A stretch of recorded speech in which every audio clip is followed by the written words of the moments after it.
What's up guys, in this video I'm going to show you how to delete repost on TikTok.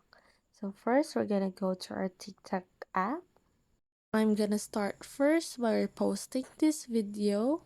Now I'm going to tap the share button right here and now tapping repost.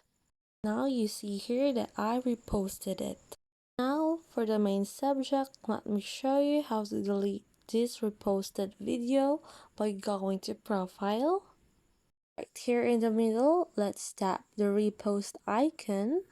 So this is where you find your reposted videos, and now we're gonna choose the video that we want to remove. I will be choosing the video that we just reposted earlier. So now we're going to tap the share icon. For the last and final step, we tap remove repost. Now you'll be prompted that your repost has been removed.